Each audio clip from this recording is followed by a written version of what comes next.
काकड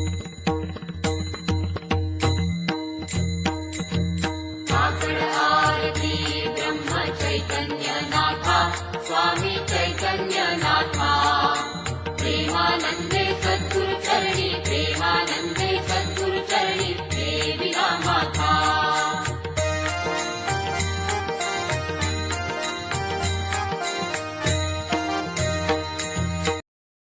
श्रीराम साधक हो, सध्या आपण सोमवार ते शनिवार श्री ब्रह्मचैतन्य गोंदवलेकर महाराज यांच्या परंपरेतील साखरखेर्डा येथील संत परमपूज्य श्री प्रल्हाद महाराज यांचे श्री देवीदास अमृत मोहरील लिखित संक्षिप्त चरित्राचा आस्वाद घेत आहोत। तसेच रविवारी श्री महाराजांच्या काही भक्तांचे अनुभव ऐकणार आहोत। चिखलीच्या आदर्श विद्यालयाचे मुख्याध्यापक बाबूराव राजे हे श्री महाराजांचे निष्ठावंत शिष्य। श्री महाराज त्यांना परमदैवत वाटत असत।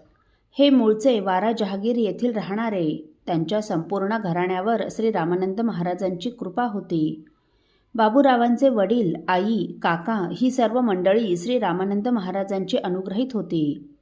बाबूराव 5 वर्षांचे असताना त्यांचे पितृछत्र हरपले आणि तेव्हापासूनच त्यांना श्री महाराजांचे पितृवात्सल्य लाभले। श्री महाराज राम कार्यास्थव किंवा भिक्षेच्या निमित्ताने वारे जहागीरला गेले म्हणजे बाबूरावकडे जात त्यांना पौराणिक कथा सांगत। पुढे महाविद्यालयीन शिक्षण घेत असताना त्यांची आर्थिक स्थिती खूप ढासळली तेव्हा त्यांच्या आईने म्हणावे, श्री महाराज आपली परीक्षा पाहत आहेत।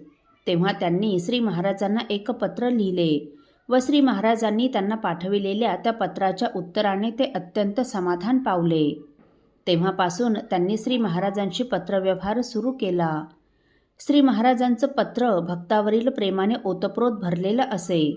त्या पत्रात एक वेळ श्री महाराजांनी त्यांना लिहिले, आपले घराणे मोठ्या महाराजांचे, तुमचे वडील हे श्री रामानंद महाराजांचे आदर्श शिष्य, आपण सारेच त्यांची लेकरे। तेव्हा आपण श्री रामानंद महाराजांचा सारखा आठव करावा, त्यांच्या फोटोसमोर रोज जप करावा, ते आपल्या पाठीशी आहेतच। श्री महाराजांची धीर देणारी अशी पत्रे बाबूरावांना मोठा आधार वाटत असत।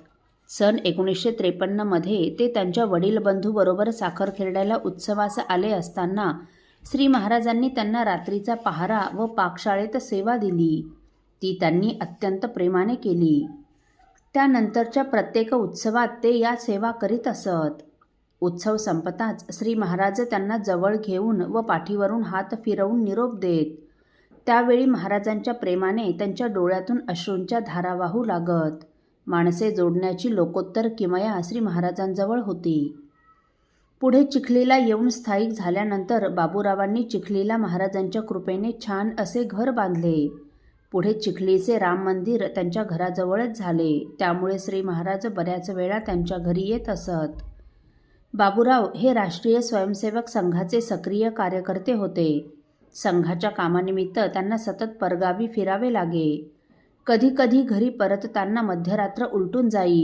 एक वेळ रात्री 2:30 वाजता प्रवास करून हे चिखलीला आले आणि घराकडे जात असताना त्यांच्या मनात विचार आला की आपण या संघाच्या कामासाठी सतत फिरत असतो आणि रात्री अपरात्री घरी परततो।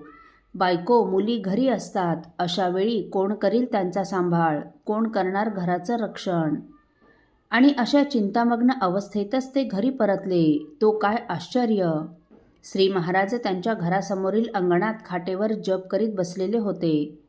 श्री महाराजांना पाहून कर्तेपणाचा अहंकार बाबूरावांच्या मनातून पार विरून गेला।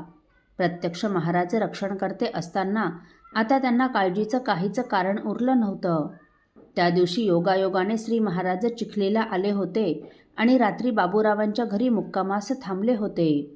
या घटनेमुळे श्री महाराज सदा सर्वदा आपल्या सन्निध आहेत ही श्री महाराजांवरील त्यांची श्रद्धा इतकी दृढमूल झाली की एक वेळ साखरखेर्ड्याला उत्सवासाठी येत असताना मोटरच्या गैरसोयींमुळे बाबूराव रात्री 12 वाजता लव्हाळा फाट्यावर आले व तेथून रात्री एकटेच पायी चालत साखरखेर्ड्यास आले।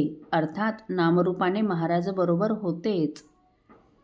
असो साधक हो, परमपूज्य श्री प्रल्हाद महाराजांची राहणी कशी होती हे आपण पुढील भागात ऐकणार आहोत। श्रीराम समर्थ। आपल्यातील कोणा श्रींच्या भक्तांना श्रींचे काही अनुभव आले असतील तर कृपया आपण मला ते 9422843253 अथवा सुनील दादांच्या 9892608401 या व्हॉट्सअप नंबरवर कळवावेत अशी नम्र विनंती. श्रीराम समर्थ.